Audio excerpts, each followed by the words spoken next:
అమరావతిని నిర్మాణం కోసం చేశాం. అదే గాని ఈరోజు పూర్తయి ఉంటే దేశంలో ఒక బ్రహ్మాండమైన నగరంగా అమరావతి తయారయ్యేది.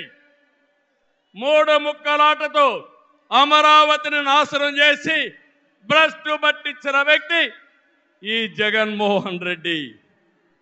పోలవరం కేంద్ర సహకారంతో 72% పూర్తి చేసి ఈ ప్రభుత్వం పోలవరాన్ని గోదావరిలో కలిపేసే పరిస్థితికి వచ్చారు.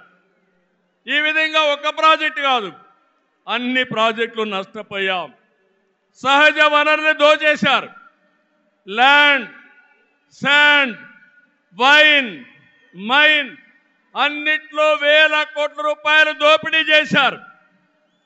జే బ్రాండ్లతో లిక్కర్ తెచ్చి ప్రజల ప్రాణాలు పణంగా పెట్టి అతను ఆదాయం పెంచుకున్న దుర్మార్గుడు ఈ జగన్మోహన్ రెడ్డి. ఓటేసిన ప్రజల్ని పన్నుల బాధతో కాటేశాడు. పెట్టుబడులు తరిమేశాడు. 5 ఏళ్లలో రోడ్లు లేవు, ప్రాజెక్టులు లేవు, పరిశ్రమలు లేవు, ఉద్యోగాలు లేవు, ఉపాధి లేదు, అభివృద్ధి అన్న మాటే లేదు. ప్రజల జీవితాల్లో ఆనందం కూడా లేదు. అంతటా గంజాయి, అశాంతి, అభద్రత, ఆందోళనతో బంగారు లాంటి రాష్ట్రాన్ని జగన్ చీకటమయం చేశాడు.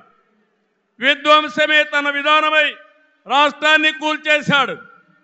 గతంలో ఎప్పుడూ లేని విధంగా జగన్మోహన్ రెడ్డి అక్రమ కేసులు పెట్టి రాజకీయాలను కలుషితం చేసే పరిస్థితికి వచ్చాడు. కక్ష సాధింపుతో ప్రజాస్వామ్యాన్ని ప్రశ్నించే వారిని, మీడియాని అణిచివేసేందుకు పోలీస్ శాఖను జేబు సంస్థగా మార్చుకున్నాడు. చివరికి జగన్ అధికార దాహానికి వంచనకు బాబాయి బలయ్యాడు. 2 చెల్లెళ్లు సైతం రోడ్డెక్కి వైసీపీ పునాదులు రక్తంతో తడిచాయని ఘోషించే పరిస్థితి వచ్చారు.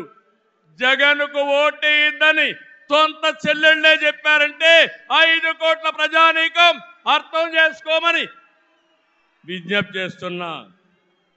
తమ్ముళ్ళు, ఈ రాష్ట్రంలో ఎవరైనా బాగున్నారా అని మిమ్మల్ని అడుగుతున్నా.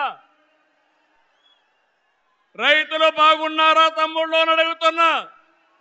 యువతకు ఉద్యోగాలు వచ్చాయని అడుగుతున్నా. మహిళలకు రక్షణ ఉందా అని అడుగుతున్నా.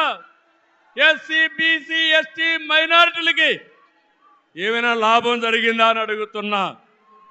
ఇలాంటివన్నీ చూస్తే ఒకరిద్దరు కాదు, అందరూ నష్టపోయారు. I'm requesting honourable prime minister Modiji, Andhra Pradesh has suffered the worst due to bad governance, financial mismanagement and corruption.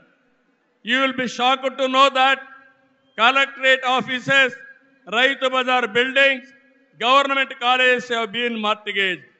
It is a pity that even tax revenue from liquor, both present and future, have been escrowed.